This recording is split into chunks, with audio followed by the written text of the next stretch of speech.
하나님의 말씀은 요한복음 5장 19절에서 29절 말씀입니다. 그러므로 예수께서 저희에게 이르시되 내가 진실로 진실로 너희에게 이르노니 아들이 아버지의 하시는 일을 보지 않고는 아무것도 스스로 할 수 없나니 아버지께서 행하시는 그것을 아들도 그와 같이 행하느니라. 아버지께서 아들을 사랑하사 자기 행하시는 것을 다 아들에게 보이시고 또 그보다 더 큰 일을 보이사 너희로 기이히 여기게 하시리라.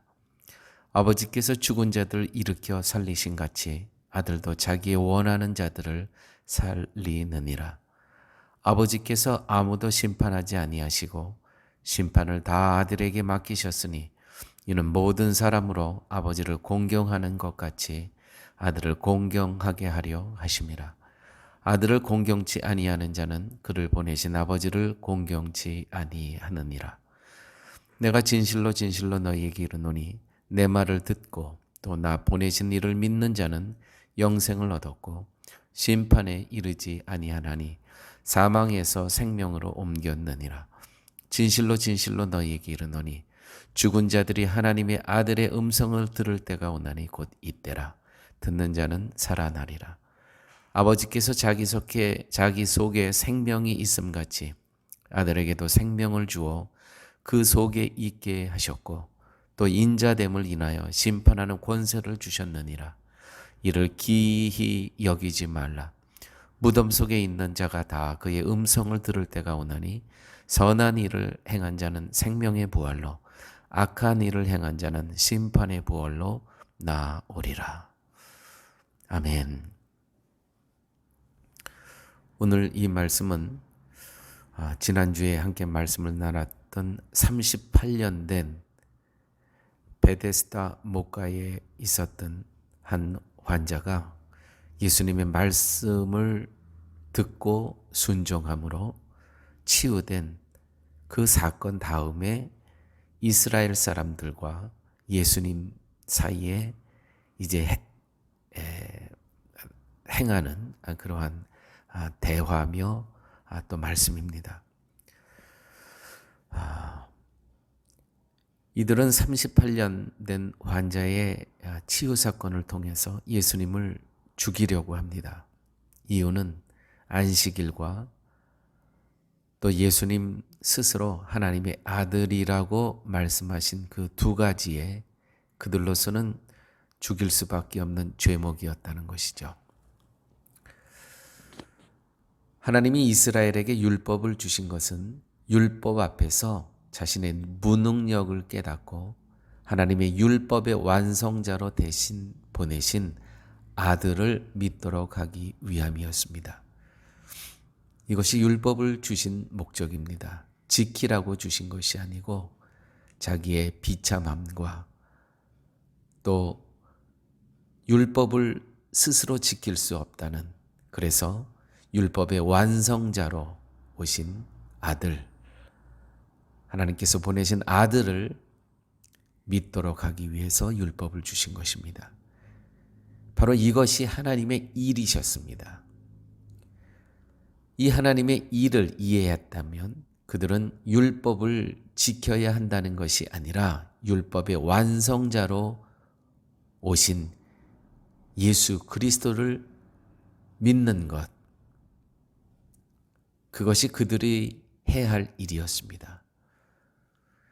우리가 율법을 지키고 행함으로 의를 얻은 것이 아니라 오직 예수님의 의로우신 행함, 십자가 사건으로 인해서 우리가 살 수 있다라고 고백하는 것이 아들을 믿는 것이고 율법을 주신 하나님의 뜻에 순종하는 것이라는 것이죠.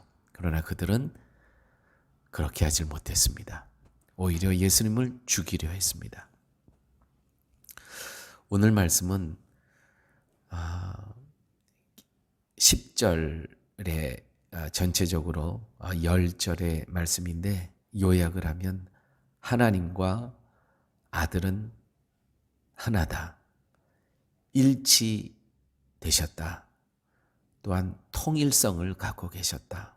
그 뜻입니다. 하나님께서 하시는 일을 아들도 할 수 있고 또한 하나님의 하시는 일보다 더 큰 일을 할 수 있음이고, 또한 심판은 전적으로 아들에게 주어주셨고, 또한 아들을 통해서 영생을 얻을 수 있을 것이다. 그 내용입니다.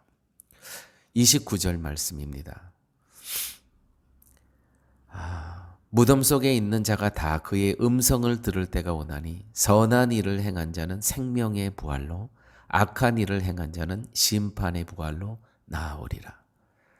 38년 된 병자는 예수님으로 인해서 고침을 받습니다. 그가 무슨 어떤 선한 일을 했습니까? 예수님 앞에서. 단지 일어나 걸어가라는 말씀을 믿고 순종했을 뿐입니다.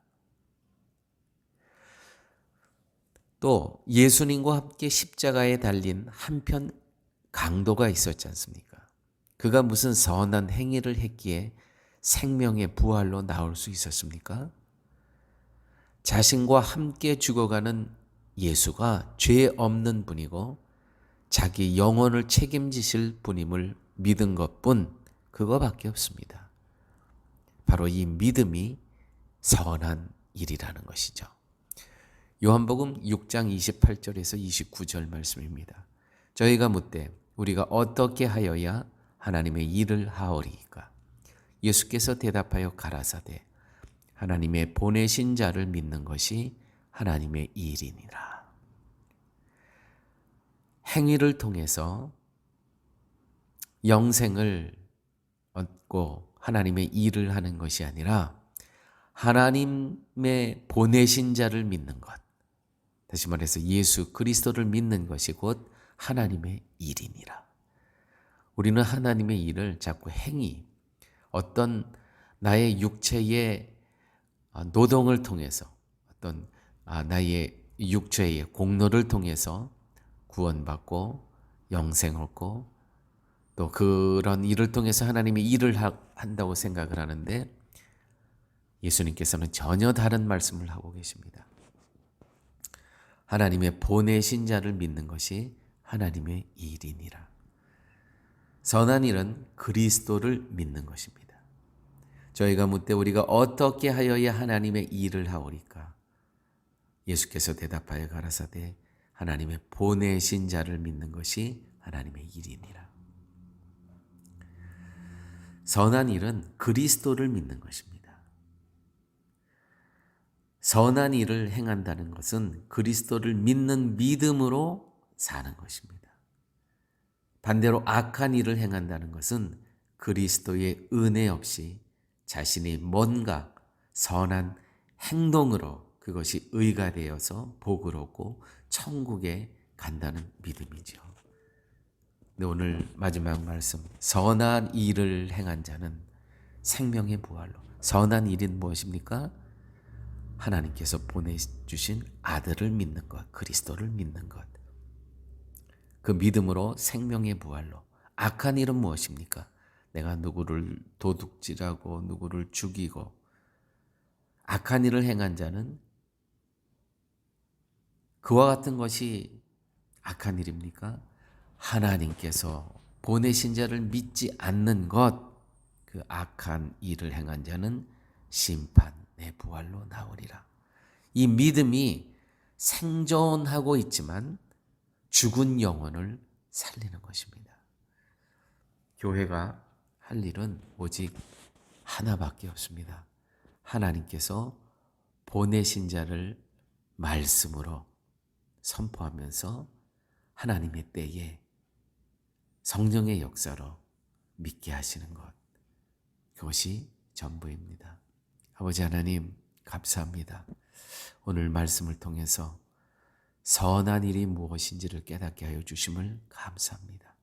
선한 일은 하나님의 보내신 자를 믿는 것, 이것이 선한 일이고 하나님의 이름을 깨달았사오니 하루의 삶 속에서, 나머지 삶 속에서 하나님께서 보내신 자를 믿으며 그분과 함께 동행하며 살아갈 수 있는 저희의 삶 되게 하여 주옵소서. 예수님 이름으로 기도드렸습니다. 아멘.